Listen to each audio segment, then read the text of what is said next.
Hey, thanks so much for tuning into the Daily Dose for Spiritual Growth. We are continuing on in the book of Philippians chapter 1. I'll be reading verses 12 through 18. And this gives us the why behind Paul's suffering. And we talked about how he's been in chains, he's been in prison. Listen to what Paul says right here in verses 12 through 18. Absolutely challenging, convicting.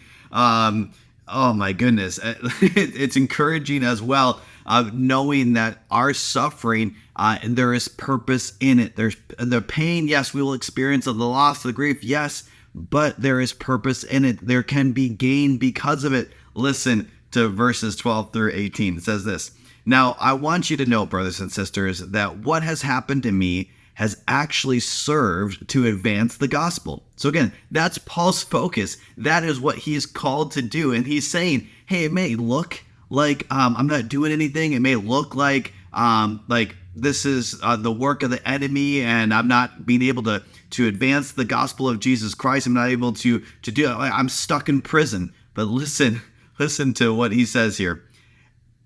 So he's saying that this is good, actually. In verse 13, he says, "As a result, it has become clear throughout the whole palace guard and to everyone else that I am in chains for Christ." Again, he is in prison because of sharing the gospel of Jesus Christ. You know, it's like I've actually never been an inmate in prison. I've visited inmates to share the gospel with them, but I've actually obviously never been convicted of a crime, and because I've never gotten caught.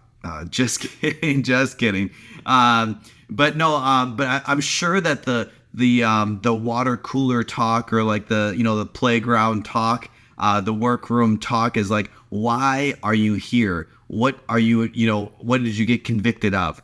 And Paul can say, hey, I'm here because of Jesus. I'm here because I'm sharing the good news. Would you want to hear about him? So he's saying that everyone knows, the palace guards, they know that I am here for Christ.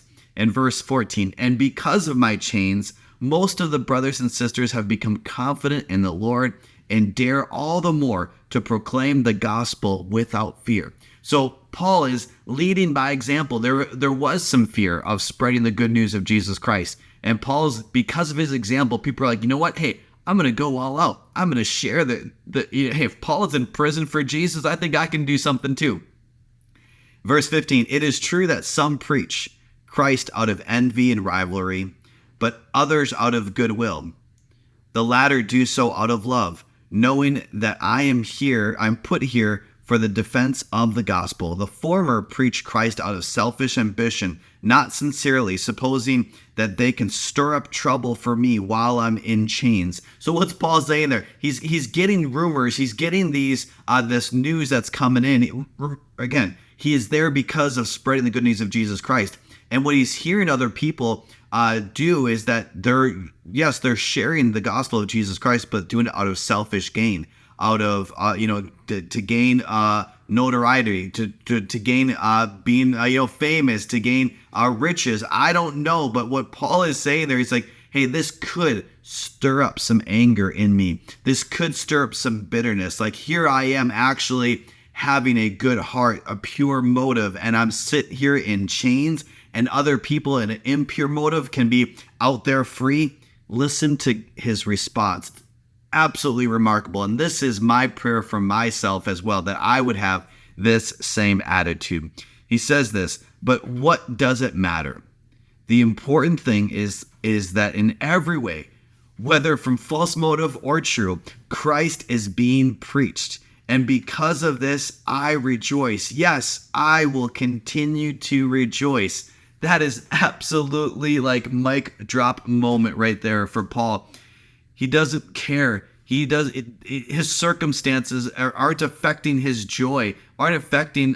He's like, hey, as long as Christ is being preached, that's all that matters. Yeah, they could have impure motives. They can do it out of a wrong heart. But you know what? Hey, as long as people hear the name Jesus, that's all that matters to me. May we have that same attitude. And may we discover the purpose in the pain that we're going through. See, the Apostle Paul learned here, it's good for me to be in prison.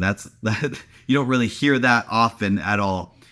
It could be a good thing for, maybe a job change, or maybe you got fired from your job, or you got laid off, or I don't know. I mean, whatever pain or experience, whatever uncertainty that you're going through, instead of blaming God or pointing fingers, ask God this question today. God, what are you teaching me today?